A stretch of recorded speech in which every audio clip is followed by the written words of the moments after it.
Assalamualaikum warahmatullahi wabarakatuh. Perkenalkan, nama saya Naila dengan NIM 19020808 yang akan melakukan praktikum yang berjudul laju reaksi menggunakan konsentrasi asam cuka dengan telur, yang bertujuan untuk mengetahui faktor-faktor yang mempengaruhi laju reaksi dari segi konsentrasi.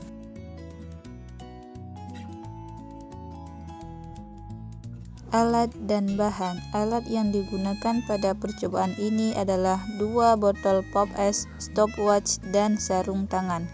Bahan yang digunakan pada percobaan ini adalah 2 butir telur atau kalsium karbonat dan larutan asam cuka atau asam asetat. Prosedur kerja yang pertama yaitu dimasukkan asam cuka sebanyak 160 ml ke dalam botol pop es yang pertama.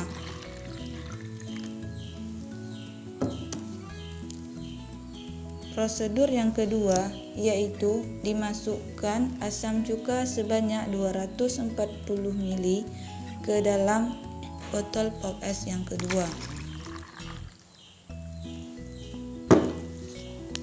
Tiga, yaitu diberikan masing-masing label atau tanda.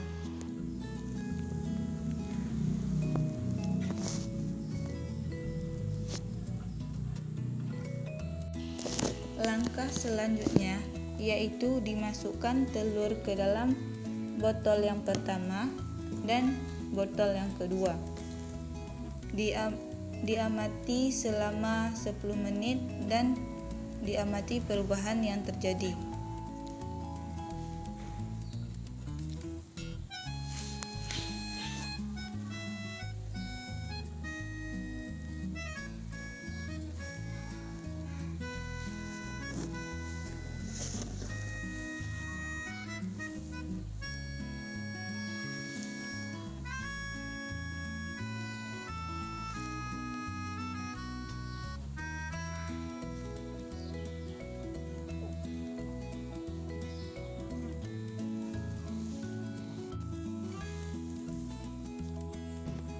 Ketika telur dimasukkan dengan asam cuka akan mengeluarkan gelembung, karena kulit telur ketika bereaksi dengan asam cuka maka akan terdenaturasi.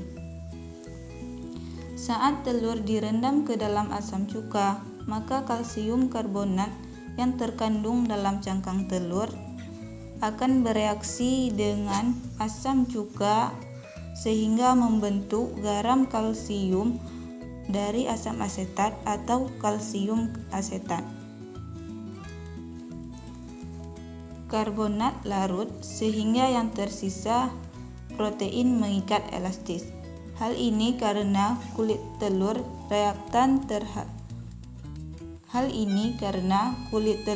rentan terhadap cuka. Seperti yang kita ketahui bahwa asam dapat merusak suatu benda dan merubah ketebalannya.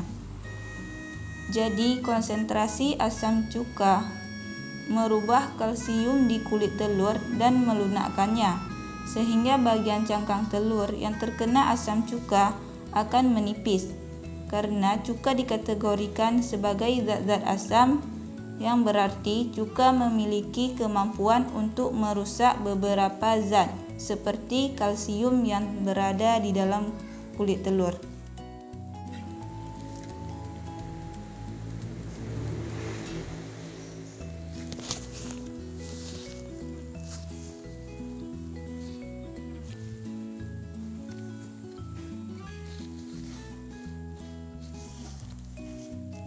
Setelah 10 menit, telur yang direndam dalam konsentrasi asam cuka, dapat diketahui bahwa konsentrasi asam cuka yang dimasukkan lebih banyak akan mengeluarkan gelembung yang lebih banyak, sedangkan yang sedikit jumlah konsentrasi asam cuka akan mengeluarkan gelembung lebih sedikit.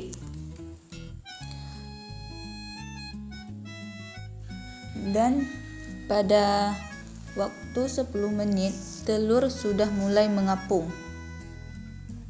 Gelembung gas yang muncul pada telur merupakan hasil dari reaksi asam cuka dan cangkang telur. Gelembung itu merupakan gas dari karbon dioksida. Kemudian langkah yang selanjutnya yaitu ditunggu selama 30 menit dan amati perubahan yang terjadi.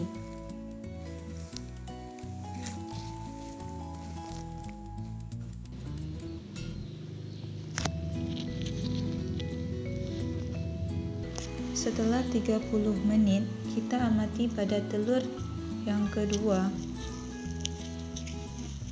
sudah mengelupas sepenuhnya.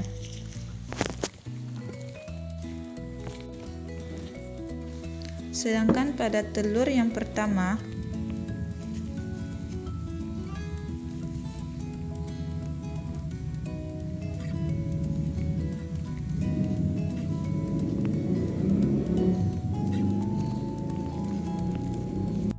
hanya mengelupas sebagian.